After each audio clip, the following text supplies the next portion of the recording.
អត្ថបទវិភាគតើអ្វីជាយុទ្ធសាស្ត្ររបស់ដៃជោសែនពាក់ព័ន្ធនឹងកងទ័ពខ្មែរ18នាក់ដែលថៃកំពុងគ្រប់គ្រងក្រោយពីលោកហ៊ុនសែនប្រធានប្រសិទ្ធិបានមានប្រសាសន៍ថាលោកចាត់ទុកកងទ័ពខ្មែរទាំង18នាក់ដែលទាហានថៃចាប់ខ្លួនកាលពីថ្ងៃទី29ខែកក្កដាឆ្នាំ2025ថាបានធ្វើពលិកម្មយ៉ាងថ្លៃថ្លា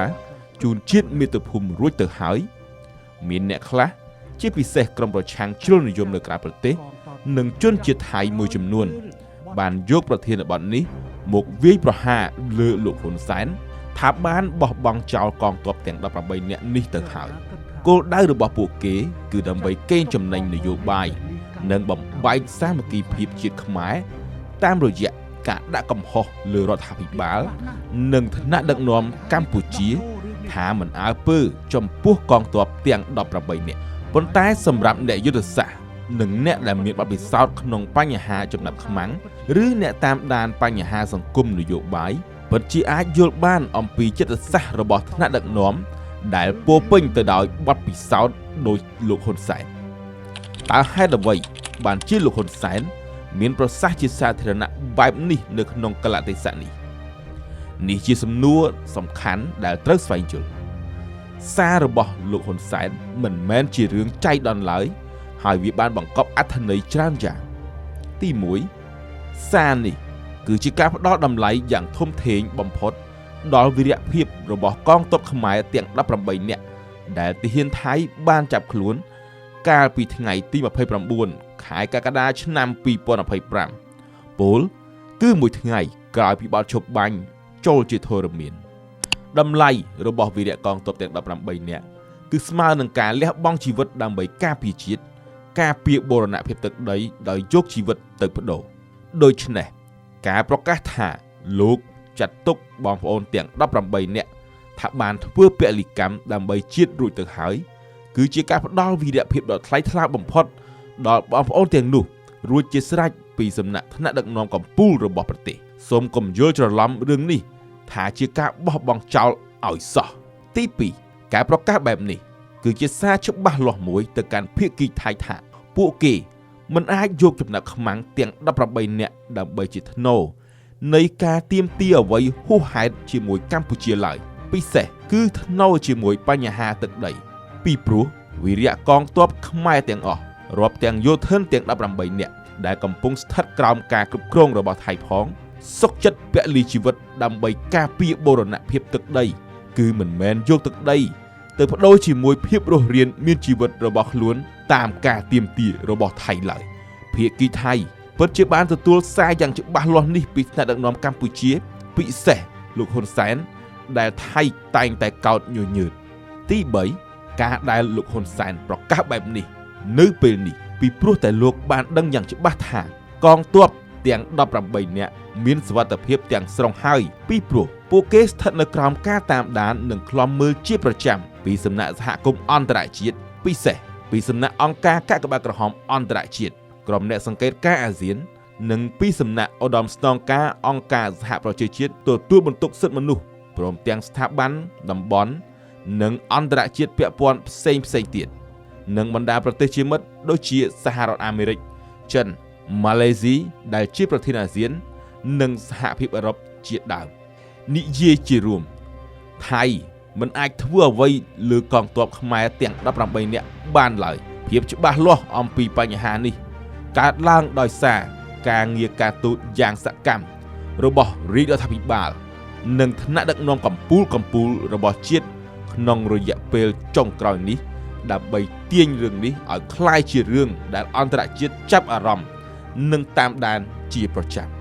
បើគ្មានភាពច្បាស់លាស់អំពីសុវត្ថិភាពរបស់បងប្អូនទាំង18នាក់ទេដៃជោសែនក៏មិននិយាយពាក្យនេះចេញជាសាធារណៈនៅពេលនេះដែរចំណុចទាំង3ដូចបានលើកឡើងខាងដើមគឺជាយុទ្ធសាស្ត្រដ៏ស៊ីជម្រៅមួយដើម្បីកាត់បន្ថយឥទ្ធិពលរបស់ថៃក្នុងការយកបញ្ហាចំណាប់ខ្មាំងមកតថ្លៃជាមួយកម្ពុជាផងជាការផ្ដល់តម្លៃដល់វីរៈកងទ័ពទាំង18នាក់ផងនិងជាការពង្រឹងការយកចិត្តទុកដាក់ ពីសំណាក់សហគមន៍អន្តរជាតិមកលើវីរៈកងទ័ពខ្មែរដែលថៃប្រើល្បិចកលខុសច្បាប់អន្តរជាតិតាមរយៈការចាប់កងទ័ពខ្មែរដោយប្រើល្បិចចូលមកចាប់ដៃស្វាគមន៍ក្រោយបទឈប់បាញ់ចូលជាធរមានសូមចងចាំថាថៃរកលេសគ្រប់បែបយ៉ាងដើម្បីបន្តឃុំខ្លួនកងទ័ពខ្មែរទាំង18នាក់ក្រោមលក្ខខណ្ឌជាឆ្លើយសឹកដោយរំពឹងថាពួកគេអាចយកបញ្ហានេះទៅតថ្លៃដាក់សម្ពាធលើកម្ពុជាដើម្បីទាមទារនូវអ្វីដែលពួកគេចង់បានប៉ុន្តែការពិតត្រូវបានសហគមន៍អន្តរជាតិបានដឹងឮអស់ទៅហើយតាមរយៈការងារការទូតយ៉ាងសកម្មរបស់កម្ពុជាដូច្នេះការអូសបន្លាយពេលនៃការឃុំខ្លួនរបស់កងទ័ពខ្មែរកាន់តែយូរការខូចមុខមាត់របស់ថៃកាន់តែមានទំហំធំធេងទៅតាមនោះដែរហើយភាគីថៃក៏មិនអាចយកបញ្ហានេះមកទាមទារអ្វីពីកម្ពុជាបានដែរសរុបមកវិញសាររបស់ដេជោសែនកំពុងដាក់ថៃឲ្យស្ថិតនៅក្នុងស្ថានភាពមួយដ៏លំបាកក្នុងចំណាត់ការរឿងកងទ័ពខ្មែរទាំង18នាក់ពីព្រោះបើដោះលែងរដ្ឋាភិបាលនិងយោធាថៃអាចរងសម្ពាធខ្លាំងពីប្រជាជនថៃពិសេសពីក្រុមជននិយមប៉ុន្តែបើបន្តអូសបន្លាយពេលថៃនឹងខូចមុខមាត់កាន់តែខ្លាំងលើឆាកអន្តរជាតិហើយបន្តរងសម្ពាធសេដ្ឋកិច្ចធ្ងន់ធ្ងរពីសំណាក់សហរដ្ឋអាមេរិកពីព្រោះនៅក្នុងសេចក្តីថ្លែងការណ៍រួមស្តីពីសន្តិភាពទីក្រុងកូឡាឡាំពួរថ្ងៃទី26ខែតុលាឆ្នាំ2025ថៃបានសន្យាជាឱឡារិកនឹងដោះលែងកងទ័ពខ្មែរទាំង18នាក់ដោយគ្មានបង្អែបងអង់ឡើយប្រណងទី1ដែលថៃកំពុងទទួលគឺសម្ពាធនៃការផ្អាកការចរចាពន្ធបដិការពីសហរដ្ឋអាមេរិកប្រណងទី2គឺសហគមន៍អន្តរជាតិបានមើលឃើញកាន់តែច្បាស់ពីល្បិចខូចរបស់ថៃដែលតែងតែបង្កឡើងដោយខ្លួនឯងហើយទម្លាក់កំហុសមកលើកម្ពុជាប្រណងទី3គឺការខូចខាតសេដ្ឋកិច្ចកាន់តែមានសភាពធ្ងន់ធ្ងរដែលកើតចេញពីការបិទព្រំដែនជាមួយកម្ពុជាពិសេសទឹកជំនន់ដ៏មហន្តរាយដែលបានកើតឡើងលើខេត្តភាគខាងត្បូងនៃប្រទេសដូច្នេះថៃទំនងជាគ្មានជំរឿសអ្វីក្រៅពីត្រូវស្ដារមុខមាត់របស់ខ្លួនលើឆាកអន្តរជាតិតាមរយៈការងារមកគោរពបទឈប់បាញ់ថ្ងៃទី28ខែកក្កដានិងគោរពសេចក្តីថ្លែងការណ៍រួមស្តីពីសន្តិភាពទីក្រុងកូឡាឡាំពួរថ្ងៃទី26ខែតុលាឆ្នាំ2025ក្នុងនោះការដោះលែងវីរៈកងទ័ពខ្មែរទាំង18នាក់គឺជារឿងចាំបាច់ដែលថៃមិនអាចបន្តពន្យាពេលទៀតឡើយនេះហើយជាលទ្ធផលនៃយុទ្ធសាស្ត្រស្ងាត់តែមិនស្ងៀមរបស់រាជរដ្ឋាភិបាលដឹកនាំដោយលោកនាយករដ្ឋមន្ត្រីហ៊ុនម៉ាណែតនិយាយជារួមនិងជាយុទ្ធសាស្ត្ររបស់លោកហ៊ុនសែនដើម្បីដាក់សម្ពាធលើថៃឲ្យដោះលែងកងទ័ពខ្មែរទាំង18នាក់ឲ្យបានឆាប់ដែលមិនមែនជាការបោះបង់ចោល